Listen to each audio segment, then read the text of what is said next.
Next ഭാഗമാണ് functions in C plus plus. നമ്മൾ കഴിഞ്ഞ ക്ലാസ്സിൽ മൊഡ്യൂലാർ പ്രോഗ്രാമിങ്ങും അതുപോലെ തന്നെ എന്താണ് മൊഡ്യൂൾ അതിൻ്റെ മെറിറ്റും പറഞ്ഞു. സി പ്ലസ് പ്ലസിൽ മൊഡ്യൂളിന് ഉപയോഗിക്കുന്ന പദം ഫങ്ഷനാണെന്ന് പറഞ്ഞു അല്ലേ. ഫങ്ഷൻസ് എന്താണെന്നുള്ളതാണ് പറഞ്ഞത്. ഇവിടെ നമ്മൾ സി പ്ലസ് പ്ലസിൻ്റെ ഉള്ളിലേക്ക് വരികയാണ്. ഫങ്ഷൻ സി പ്ലസ് പ്ലസിൽ എങ്ങനെയൊക്കെയാണ്, ഏതൊക്കെ തരത്തിലുണ്ട് എന്നതിനെ കുറിച്ചാണ് ഈ പാഠത്തിൽ പറയുന്നത്. കഴിഞ്ഞ ക്ലാസ്സിൽ സൂചിപ്പിച്ചെന്ന് തോന്നുന്നു, ഫങ്ഷൻസ് പ്രധാനമായും രണ്ട് തരത്തിലുണ്ട്. അതായത് ഒന്ന് ഓൾറെഡി സി പ്ലസ് പ്ലസിൽ അവൈലബിൾ ആയിട്ടുള്ള കുറേ ഫങ്ഷൻസ്, എക്സാമ്പിളായിട്ട് ഗെറ്റസ്, പുട്ടസ്, അങ്ങനെ കുറേ ഫങ്ഷൻസ് ഉണ്ട്. ഇപ്പോൾ നമ്മൾ മാത്തമാറ്റിക്കൽ ഫങ്ഷൻസ്, മാത്തമാറ്റിക്കൽ ആപ്ലിക്കേഷന് വേണ്ടിയിട്ടുള്ളത്, സ്ട്രിങ് ആപ്ലിക്കേഷന് വേണ്ടിയിട്ടുള്ളത്, അങ്ങനെ പലതരത്തിലുള്ള ആപ്ലിക്കേഷൻസ്, ലൈബ്രറി ഫങ്ഷൻസ് തന്നെ പറയാം. പിന്നെ മറ്റൊരു ഫംഗ്ഷനാണ് യൂസർ ഡിഫൈൻ ഫംഗ്ഷൻ എന്ന് പറഞ്ഞിട്ട് പറഞ്ഞു. യൂസർ ഡിഫൈൻ ചെയ്യുന്ന, നമ്മൾ ഡിഫൈൻ ചെയ്യുന്ന ഫംഗ്ഷൻ അല്ലേ. സി പ്ലസ് നമുക്ക് ആവശ്യാനുസരണം നമുക്ക് ഡിഫൈൻ ചെയ്യാൻ പറ്റുന്നതാണ്.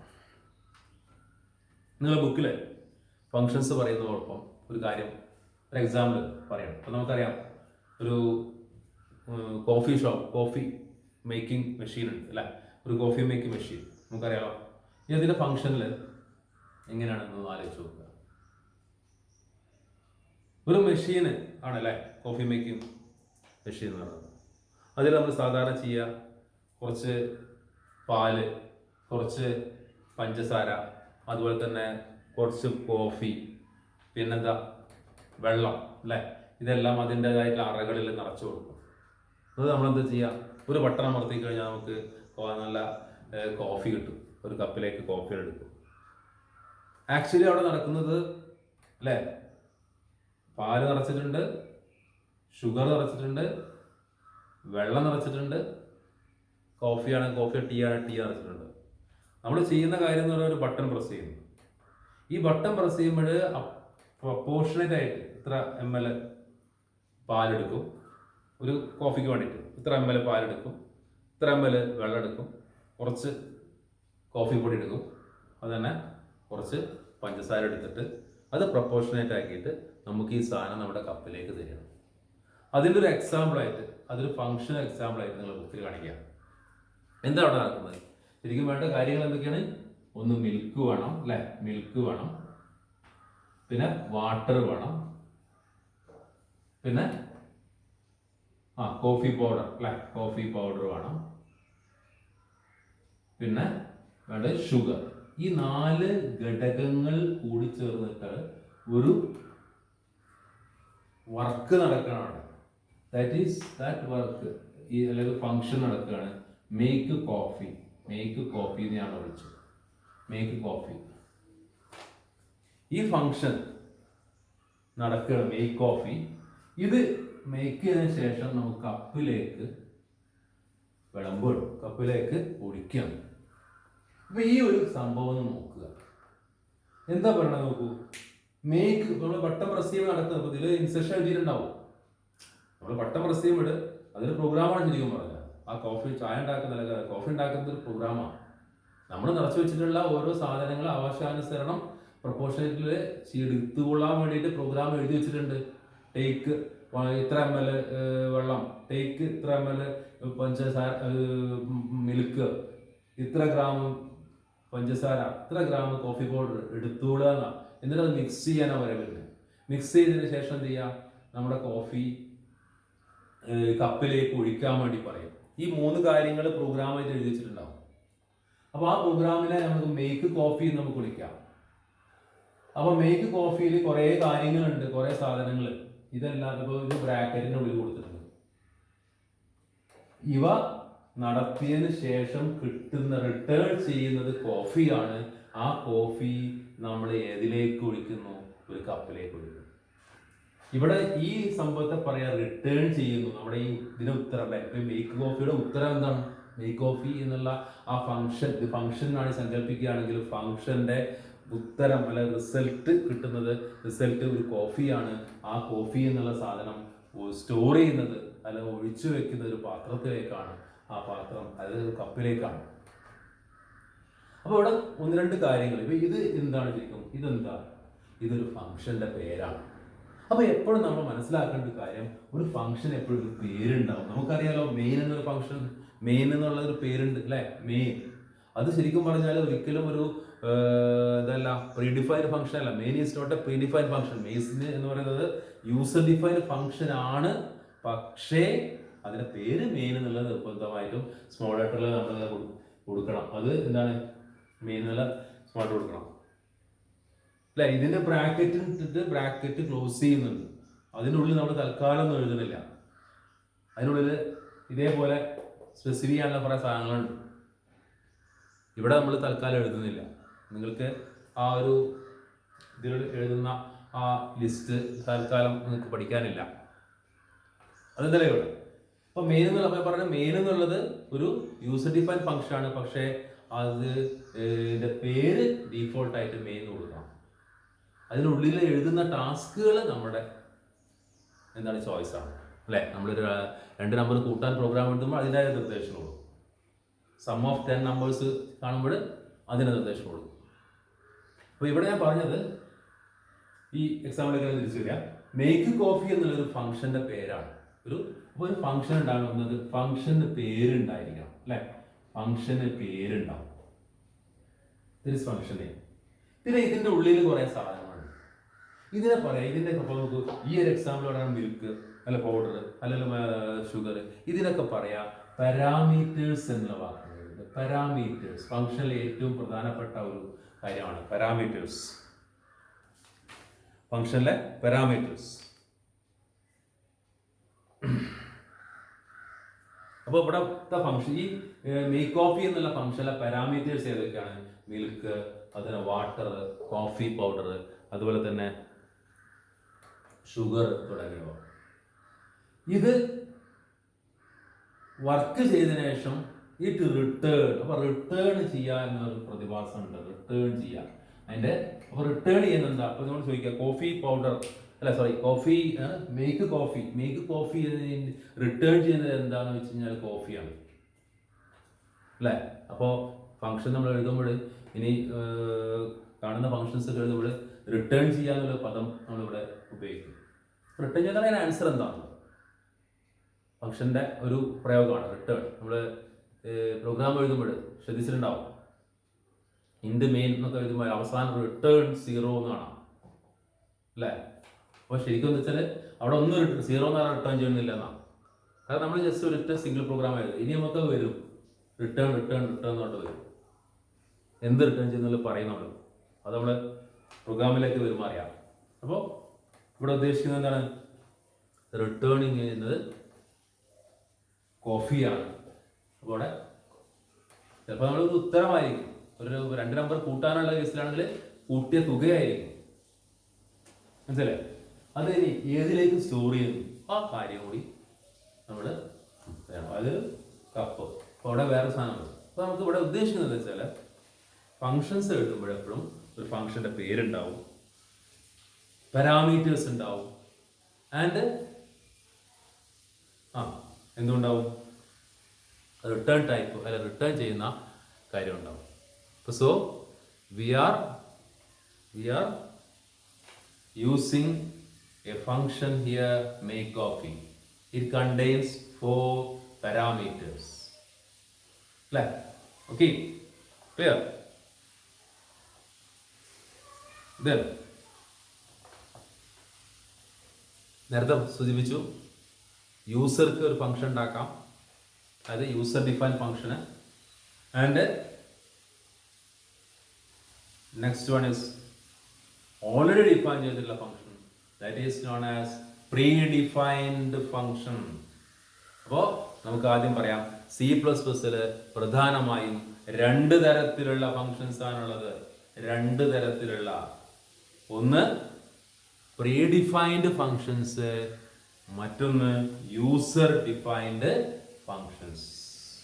ഓക്കെ, പ്രീ ഡിഫൈൻഡ് ഫംഗ്ഷൻസ് അല്ലേ. അപ്പോൾ 2 തരത്തിലുള്ള ഫംഗ്ഷൻസ് ഉണ്ട്, user defined functions, pre defined functions. ഇനി നമ്മൾ നോക്കുന്നത് പ്രീ ഡിഫൈൻഡ് ഫംഗ്ഷൻസിനെ കുറിച്ചാണ്. Page number 49, pre defined functions.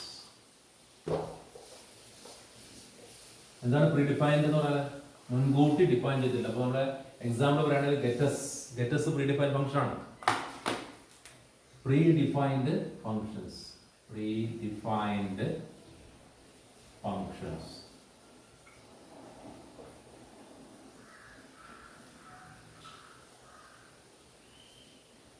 അപ്പോൾ ഓർമ്മ വേണം. പാരാമീറ്റേഴ്സ് നേരത്തെ പറഞ്ഞു. പാരാമീറ്റേഴ്സ് എന്താണെന്നുള്ളത് ഫംഗ്ഷൻ്റെ പേര്, ഫംഗ്ഷൻ നെയിം, റിട്ടേൺ ചെയ്യുക, റിട്ടേണിങ്, ഈ 3 കാര്യങ്ങൾ. റിട്ടേൺ വാല്യൂ എന്ന് പറയുന്നത് നേരത്തെ കോഫി പറഞ്ഞല്ലേ, അവിടെ റിട്ടേൺ വാല്യൂ എന്താ? കോഫിയാണ്. ഇതേപോലെ റിട്ടേൺ വാല്യൂ എന്താണെന്നുള്ളത് ഫംഗ്ഷനിലെ ഒരു എന്താണ്? ഐറ്റമാണ്. ഫംഗ്ഷനിൽ നമ്മൾ ഓർത്തിരിക്കേണ്ട ഒരു കാര്യമാണ്. എന്തൊക്കെയാണ്? ഫംഗ്ഷൻ്റെ പേര്, പാരാമീറ്റർ. പാരാമീറ്ററിന്റെ വേറൊരു പേര് കൂടി പറയട്ടോ. പാരാമീറ്റർ അല്ലെങ്കിൽ ആർഗ്യുമെന്റ് എന്നും പറയും. പാരാമീറ്റർ അല്ലെങ്കിൽ another name is arguments എന്നും പറയും. ആർഗ്യുമെന്റ്സ്. അപ്പൊ എന്താണ് ആർഗ്യുമെന്റ്സ്?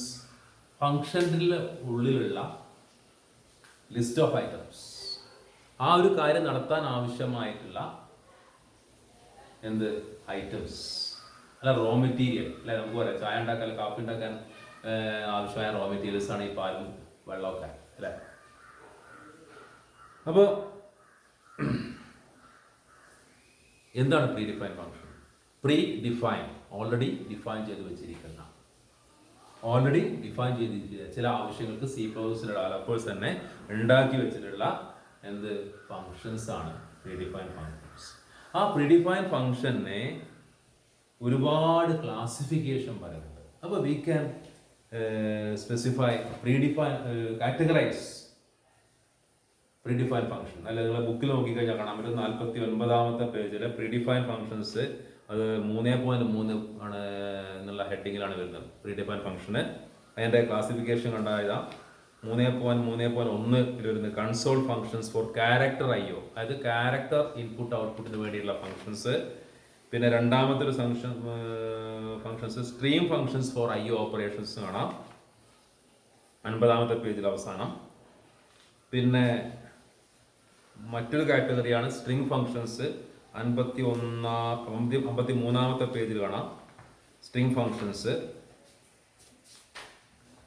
പിന്നെ 56ാമത്തെ പേജിൽ മാത്തമാറ്റിക്കൽ ഫംഗ്ഷൻസ്. പിന്നെ 58ാമത്തെ പേജിൽ ക്യാരക്ടർ ഫംഗ്ഷൻസ് എന്നുള്ളൊരു കാറ്റഗറി കാണാം, ക്യാരക്ടർ ഫംഗ്ഷൻസ്. ഇത്രയും കാറ്റഗറിയാണ് പ്രീഡിഫൈൻ ഫംഗ്ഷൻ നമുക്ക് പഠിക്കാനുള്ളത്. ഒന്നുകൂടി പറയാം. ഒന്ന് കൺസോൾ ഫംഗ്ഷൻസ് ഫോർ, എന്താണ്? Console functions for character IO അല്ലെ, ക്യാരക്ടർ IO, ക്യാരക്ടർ IO ഒന്നാമത്തെ ക്ലാസിഫിക്കേഷൻ. 2 എന്താണ്? Stream functions for IO operation. സ്ട്രീം functions for IO operations.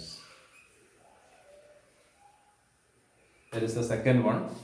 Next, the third one is string functions. String functions. ആണ് മൂന്നാമത്തെ category. 4ാമത്തെ category mathematical functions ആണ്. Mathematical functions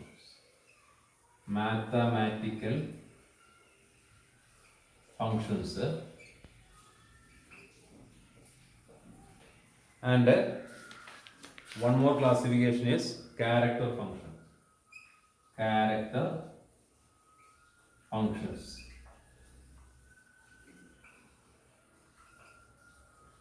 These are the categories of predefined functions. നമുക്ക് പഠിക്കാനുള്ള 5 വിഭാഗം പ്രീഡിഫൈൻ functions ആണ്. നമുക്ക് ഓരോന്നായിട്ട് നോക്കണം. ഏതൊക്കെയാണ്? ഒന്ന് console functions for character IO എന്ന് പറഞ്ഞാൽ ഇൻപുട്ട് ഔട്ട്പുട്ട് ആണ് ഉദ്ദേശിക്കുന്നത്. Stream functions for input output operations, അതിനാവശ്യമായ ഫംഗ്ഷൻസ്. സ്ട്രിംഗ് ഫംഗ്ഷൻസ്, സ്ട്രിങ്ങുമായി ബന്ധപ്പെട്ട functions, string. Mathematical functions, mathematical ആയിട്ടുള്ള, ഇപ്പോൾ നമുക്ക് സ്ക്വയർ റൂട്ട് കാണണം, അല്ലെങ്കിൽ ആബ്സലൂട്ട് വാല്യൂ കാണണം, അങ്ങനെയുള്ള ചില ഫങ്ഷൻസ് ഇതിൽ മാത്തമാറ്റിക്കൽ ഫങ്ഷൻസ് വരും. And character functions. ഈ 5 കാറ്റഗറിയാണ് നമുക്ക് പഠിക്കാനുള്ളത്. ഏതൊക്കെയാണ്? Console functions four character IO, stream functions four IO operation, string functions, mathematical functions and character functions. ഇതിൽ നമ്മൾ ആദ്യം നോക്കുന്നത് console functions four character IO. Console functions four character IO. Console function എന്താണ്? ഈ കൺസോൾ എന്ന് പറഞ്ഞ അർത്ഥം? കൺസോൾ എന്ന് ഉദ്ദേശിക്കുന്നത് നമ്മൾ സ്റ്റാൻഡേർഡ് ആയിട്ടില്ല. അപ്പം കീബോർഡ് തന്നെ സ്റ്റാൻഡേർഡ് കൺസോൾ ഡിവൈസ് ആണ് കീബോർഡ്, മോണിറ്റർ തുടങ്ങിയവ.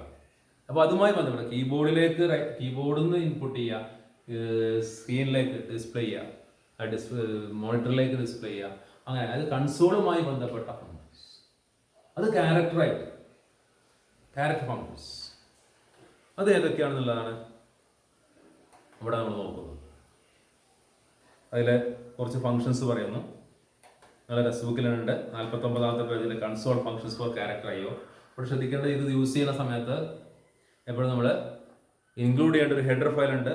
ഗെറ്റസിന്റെ കേസിൽ പറഞ്ഞ പോലെ തന്നെ CSTD.io എന്നുള്ള ഹെഡർ ഫയൽ നമ്മുടെ പ്രോഗ്രാമിൽ ഉണ്ടായിരിക്കണം. എന്നാൽ മാത്രമേ ഈ ഫങ്ഷൻസ് ഒക്കെ വർക്ക് ചെയ്യുള്ളൂ. നമ്മൾ ഗെറ്റസ് യൂസ് ചെയ്യുന്ന സമയത്ത് CSTD.io വേണമെന്ന് കഴിഞ്ഞാൽ ക്ലാസ്സുകളിൽ പറഞ്ഞു, സ്ട്രിംഗ് ഹാൻഡ്ലിംഗ് എടുക്കുന്ന സമയത്ത് പറഞ്ഞു, സ്ട്രിംഗിലെ അറേ യൂസ് എന്നുള്ള ചാപ്റ്ററിൽ നമ്മൾ കണ്ടതാണ്. അപ്പോൾ ഇവിടെ ഈ സ്ട്രിങ്ങുമായി ബന്ധപ്പെട്ട, സ്ട്രിങ് അല്ല ക്യാരക്ടറുമായി ബന്ധപ്പെട്ട, ക്യാരക്ടർ IOയുമായി ബന്ധപ്പെട്ട് പ്രോഗ്രാം ചെയ്യുമ്പോൾ നിർബന്ധമായും വേണ്ട ഒരു header ഫയലാണ് CSTD.io. Then what are the functions? What are the character function console functions for character IO? ഒന്ന് getChar, ഒരു ഫംഗ്ഷനാണ് getChar. 2 putChar. Then ഈ 2 ഫങ്ഷൻസ് ആണ് getChar ആൻഡ് putChar എന്നുള്ള 2 ഫങ്ഷൻസ് ആണ് പ്രധാനമായും കൺസോൾ ഇൻപുട്ട് ഔട്ട്പുട്ട് ഫങ്ഷൻസ് എന്ന് പറയപ്പെടുന്നത്. എന്താണ് getChar ഫങ്ഷൻ? getChar ഫങ്ഷൻ എന്ന് പറയുന്നത് കീബോർഡിൽ നിന്ന് ഒരു ക്യാരക്ടർ ഇൻപുട്ട് ചെയ്യാൻ, ഒരു ക്യാരക്ടർ ഇൻപുട്ട് ചെയ്യുന്നതിന് വേണ്ടി ഉപയോഗിക്കുന്ന ഒരു സമയം ഒരു ക്യാരക്ടർ. അത് ഫോർ ലൂപ്പ് ഇട്ട് നമുക്ക് കണ്ടിന്യൂസ് ആയിട്ട് ഇൻപുട്ട് ചെയ്യാം. അപ്പോൾ getChar is A function that is a predefined function that is under the category of character IO. അല്ല, character IO functions ആണ്. കൺസോൾ ഫംഗ്ഷൻ ആണ്. അത് കീബോർഡ് ഇൻപുട്ട് ചെയ്യുന്നതാണ്. getChar എന്നുള്ള ഫംഗ്ഷൻ എങ്ങനെയാണ് ഇത് എഴുതുക? അപ്പോൾ നമ്മളൊരു പ്രോഗ്രാമിൽ എഴുതുമ്പോൾ ഒരു ക്യാരക്ടർ വേരിയബിൾ CH എന്ന് എടുത്തു. CH ഈക്വൽ ടു getChar ഇങ്ങനെ കൊടുത്താണ്. getChar ഇങ്ങനെ കൊടുത്തു കഴിഞ്ഞാൽ ഈ ലൈൻ കണ്ടു കഴിഞ്ഞാൽ ഒരു ക്യാരക്ടർ ഇൻപുട്ട് ചെയ്യും. ആ ക്യാരക്ടർ ഇത് getChar എന്ന ഫംഗ്ഷന്റെ റിട്ടേൺ ചെയ്യുന്നത് ഒരു ക്യാരക്ടറാണ്. ആ ക്യാരക്ടർ സ്റ്റോർ ചെയ്യുന്നത് CH എന്നുള്ള വേരിയബിൾ. അപ്പൊ ഞാൻ ഇവിടെ Cout CH എന്ന് പറഞ്ഞാൽ Cout CH എന്ന് പറഞ്ഞു കഴിഞ്ഞാൽ ആക്ച്വലി ഞാനിപ്പോൾ CH ഇൻപുട്ട് ചെയ്യുന്ന സമയത്ത് A എന്ന് കൊടുത്തു. അപ്പോൾ ഓട്ടോമാറ്റിക്കലി പ്രിന്റ് ചെയ്യുക A എന്നായി. CHൽ A സ്റ്റോർ ചെയ്യും. ഒരു ക്യാരക്ടർ ഇൻപുട്ട് ചെയ്യാൻ ഗെറ്റ് ചെയ്യാൻ ഉപയോഗിക്കുന്ന ഒരു ഫംഗ്ഷനാണ് getChar ഫംഗ്ഷൻ. അതേപോലെ ഇതിന്റെ നേരെ ഇപ്പോൾ ഇവിടെ Coutന്റെ പകരം നമുക്ക് ഇതിന്റെ തന്നെ പേരായിട്ടുള്ള putChar യൂസ് ചെയ്യാം.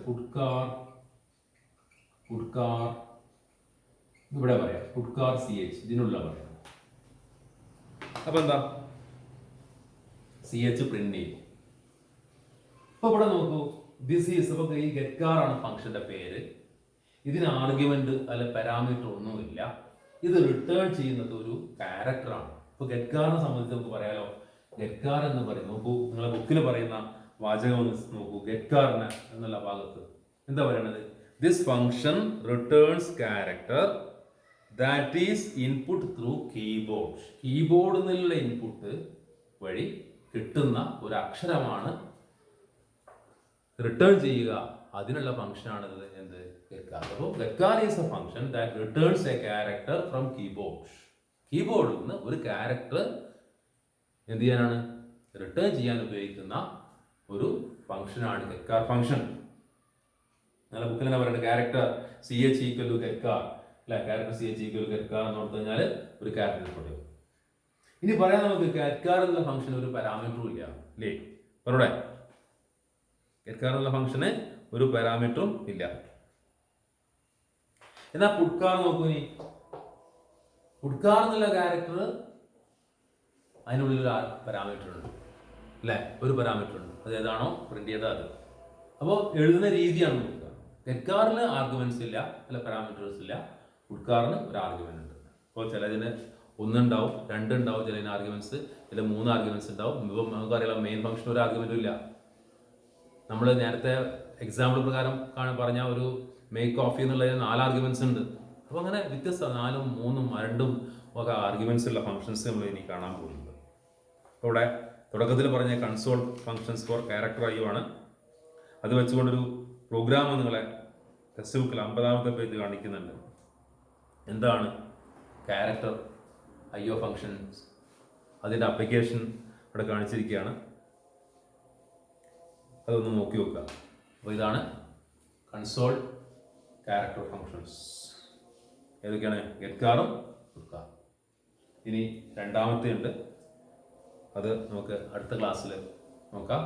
ഇപ്പോൾ ഈ പറഞ്ഞ ഫംഗ്ഷൻസും അതുപോലെ തന്നെ എന്താണ് കൺസോൾ ഫംഗ്ഷൻസ് എന്നുള്ളത് മനസ്സിലാക്കുക. അപ്പോൾ ഓക്കെ, അടുത്ത